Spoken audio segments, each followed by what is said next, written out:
Hola otra vez. Estáis viendo una nueva píldora de conocimiento de la asignatura Redes Sociales e Intervención Comunitaria. En esta ocasión vamos a hablar de cómo podemos definir y cuáles son los componentes básicos, esenciales de las redes sociales. Estos son los dos elementos que vamos a ver en esta píldora de conocimiento. Empecemos por el concepto o por la definición de red social. En la transparencia que podéis ver os he dejado dos definiciones. Una es bastante descriptiva, muy sencilla, quizás demasiado obvia, pero me parece que es interesante porque nos refleja la configuración de una red. Es una definición del año 89 del profesor Requena Santos, en el que dice que una red social es una serie de puntos que están vinculados por una serie de relaciones y que estas relaciones cumplen una serie de propiedades. Quizás por demasiado sencilla y obvia, pues es también incluso ciertamente un poco opaca y no sabemos muy bien de lo que está hablando y lo que está diciendo Félix Requena. Por eso me gusta más, y os transmito y os aporto, otra definición de Mónica Chadi en un libro que dedicó en el año 2000 a hablar de redes sociales y trabajo social, en la que dice que la red social pues, es el conjunto de personas, miembros de una familia, vecinos, amigos, otras personas, capaces de aportar una ayuda y un apoyo tan reales como duraderos a un individuo o a una familia. Bueno, como veis, esta definición se acerca más a nuestro ámbito de reflexión, nuestro ámbito más de la intervención social, desde el trabajo social. ¿Por qué? Pues porque primero identifica bien quiénes son los puntos de los que estamos hablando en esa red que decía Félix Requena, de quien hablamos, pues que son familiares, vecinos, otras personas. Dentro de la categoría de otras personas, pues Mónica Chadi lo deja muy abierto porque pueden ser personas con unos roles institucionales o profesionales, u otras personas con otros roles más informales. Y sobre todo pone el énfasis en una cuestión que a nosotros nos interesa mucho, y es que las redes sociales son capaces de aportar una ayuda y un apoyo a la persona que forma parte de esa red, la persona o la familia que forma parte de esa red. Con este concepto nos vamos a quedar y vamos a ir ahora hablando de los componentes y las características de la red social.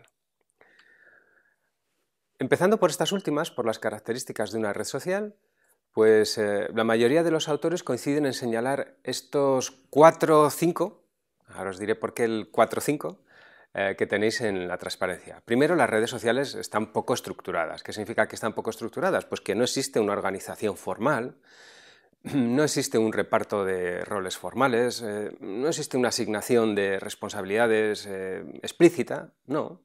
Es una organización poco estructurada.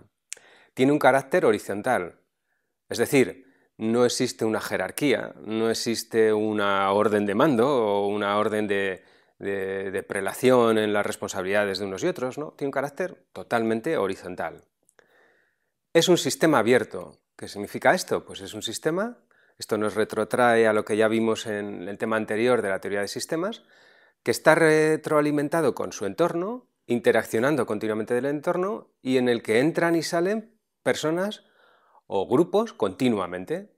Por eso es un sistema abierto, a diferencia de los sistemas cerrados que, como recordaréis, tienden a la entropía. Al estar cerrados, pues tienden a esa orientación que comentábamos, a ese planteamiento de la entropía.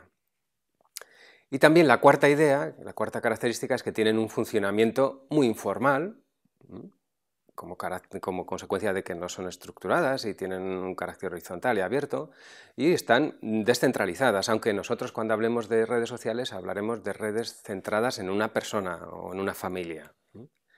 Y os ponía una quinta característica que, bueno, siempre hay que poner en interrogantes.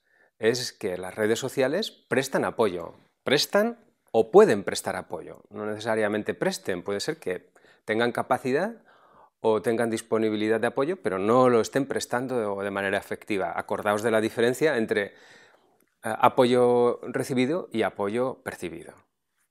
Claro, las redes sociales son muy diferentes a los grupos, esto es muy fácil de entender. Los grupos habitualmente todos los miembros o casi todos los miembros se conocen entre sí. En los grupos suelen tener objetivos más o menos explícitos, o bien que han definido sus propios miembros, o bien que les han venido definidos por el entorno o por alguna organización superior. Habitualmente los grupos tienen una duración limitada en el tiempo, surgen para un objetivo, cuando cumplen ese objetivo desaparecen.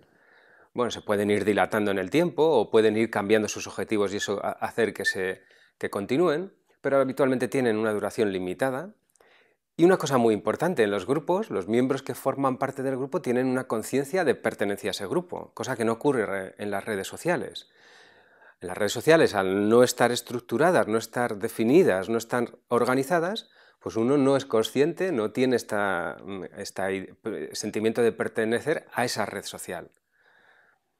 Estas características, diferencias entre redes sociales y grupos, pues es muy importante que las tengáis en cuenta porque, claro, evidentemente esto influye en la forma de intervenir y de trabajar con cada uno de ellos.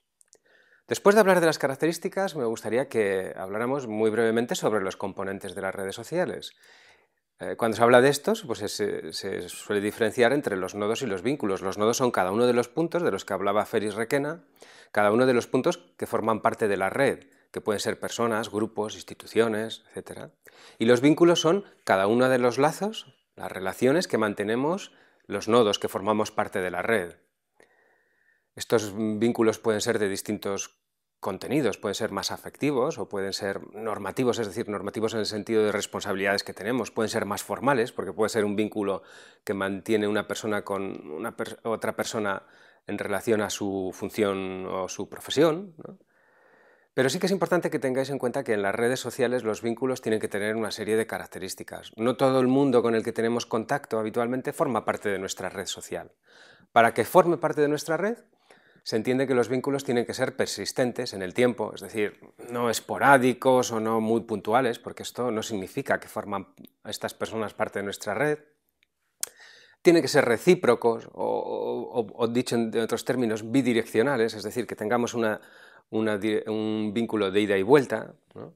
Y tienen que ser prevalentes. ¿Qué significa que son prevalentes? Pues que son significativos para nosotros, que nos aportan algo y nosotros entendemos que son más relevantes, más prevalentes, más significativos que otros vínculos que tenemos con otras personas y que no forman parte de nuestra red social.